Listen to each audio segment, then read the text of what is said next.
Hi there, welcome back to the garden on this very overcast, very cold day at the end of April. You'd think it was November here in the northeast of England, but I'm not too worried because I know the soil is reasonably warm. So what I'm going to do today is I'm going to be planting out these. They are Ammi Majus. I grew them from seed. I've got a few trays of these. I started them off last September in the greenhouse, and then they sort of germinated. They grew to about that big, and then they've sat in a cold frame until recently, and then they've sprouted away. And the way you can tell that your little seedlings are ready to go out in the garden is when the leaves start to go a little bit yellow like that. You know that they've taken most of the nutrients out of the soil. I don't know whether you can see how many roots are in there. So I'm going to take the camera and I'm going to show you where these Ammi Majus are going to go. If you want to Google them, I think it's AMMI and then MAJUS, and they are fabulous plants if you've got a shady garden like me, and you want height to go about 4-5 foot high in my garden. Poker thin, a bit like a Verbena bonariensis, like straight up pencil thin. And they have a big sort of white frothy flower head on the top. I always think of them as the hippies of the garden because they just flop. You could stake them if you want, but I don't stake them. And they just flop in amongst all of the plants, in amongst your hydrangeas, your rhododendrons. The wind just blows them about, and oh, they're just fabulous. So I'm going to take the camera and I'll show you where I'm going to plant them and how I sort of dot them in for effect. So the first place I'm going to dot one is down here. So this bush here, I have no idea what it is. It's very, very pretty. Has a very sort of like a coppery, chocolatey leaf and a pink flower. So that's quite dark, and it gives us some privacy up the drive. So I'm going to put a couple around there because I know last year the annuals only last a year, and the Ammi Majus will grow up and sort of this bush will support it.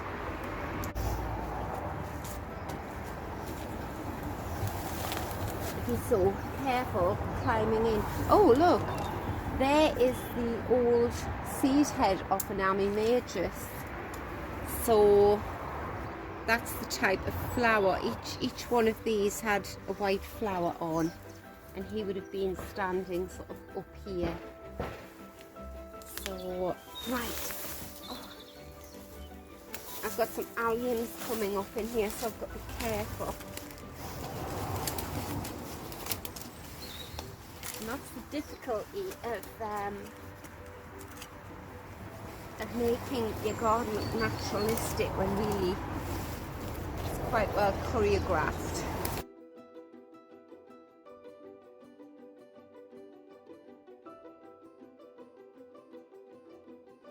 Right, so I'm going to put one in here.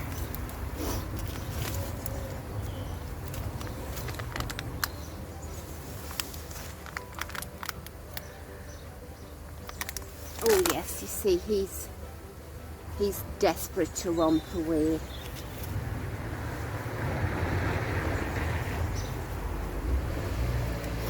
Searched for ages for these seeds. Can't remember where I first read about them, in a magazine somewhere. Anyway, I went to a big garden show, and I was asking all the different stall holders and showing them pictures, and it's just amazing. They were, oh no, never heard of that.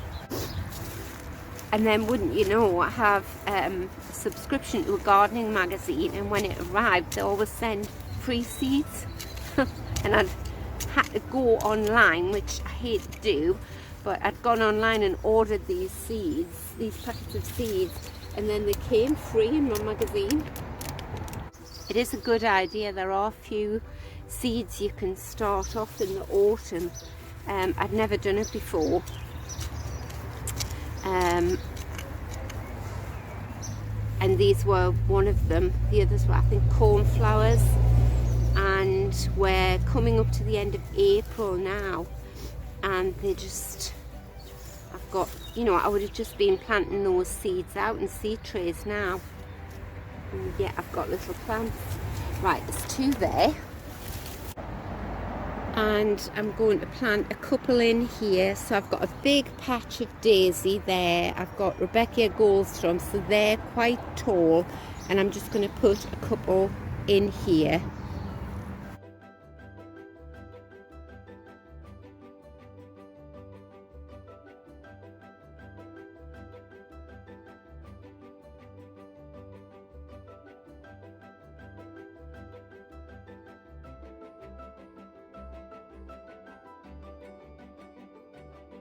Where else shall we put one or 2?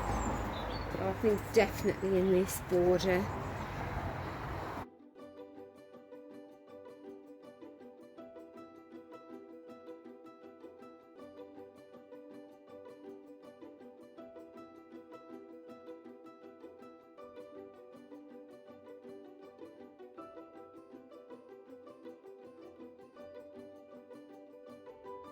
This is another stem of last year's Ammi Majus. So you see this really long dead stem going up there and flopping into the tree. That is Ammi Majus. And it just gives a pop of white. So I'm definitely going to put another one over there. I'll put one in this border, a couple in here, a couple in this border. In fact, I'll just probably dot them around definitely this area here, because this is quite shady. Gosh, everything's just sprouting away. My gosh, look at those. I digress, but I have to show you this. I filmed here for the big April garden tidy up. I kid you not, about 4 days ago. And those ferns they were just looked like little snails. These ferns here, they were all just unfurling, and look at them now. I'm going to put, this is very shady under this tree, I'm going to put 3 or 4 here, and I just go round and I dot them round the garden.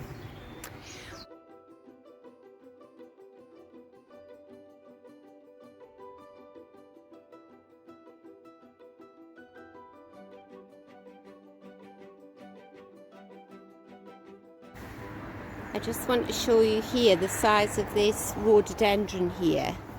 So if I plant down there at the base of it, I know that the Ammi Majus is going to grow all the way up here, and it'll just flop in amongst this foliage of the rhododendron. And I'm going to put some, I think I'll put one behind the phlox there, and one in that corner beside the Cosmea lucifer, and then one going up in amongst the deep blue delphinium there, and I think that'll look really pretty. See, I wish I had 3 times as many.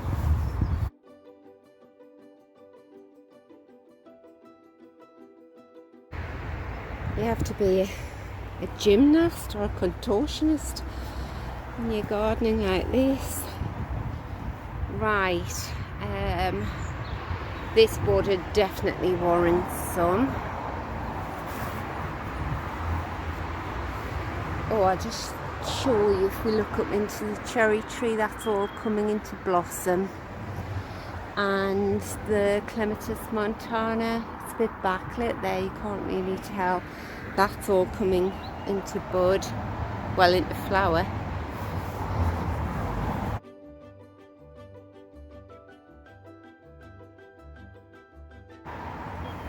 I tell you what, there is in that border loads of gaps for foxgloves. Can't wait to get back in there.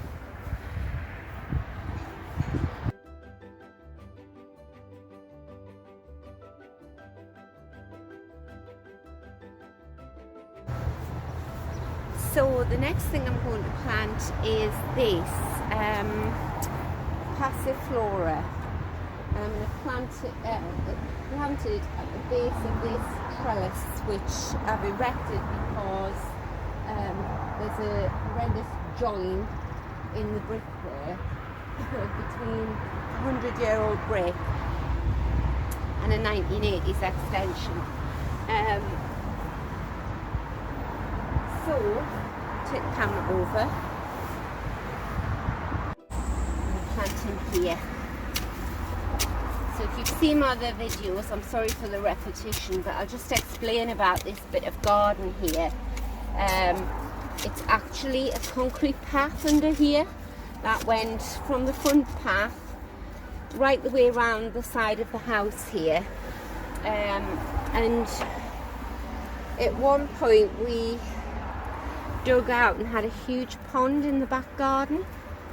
So all the soil that we dug out, we brought around here and tipped on top of the concrete path. We didn't even break up the concrete path, but it's on a slope, so the water drains away, and everything just that I put in seems to love it. It's the odd thing that hasn't loved it, I just moved. So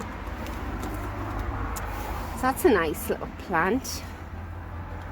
Needs a good drink. So I'm going to pop him in there at soil level. He'll be much happier in there now. He's grown huge in a matter of a week or so. I'm going to get a little plant support and I'll train him up there. That's it.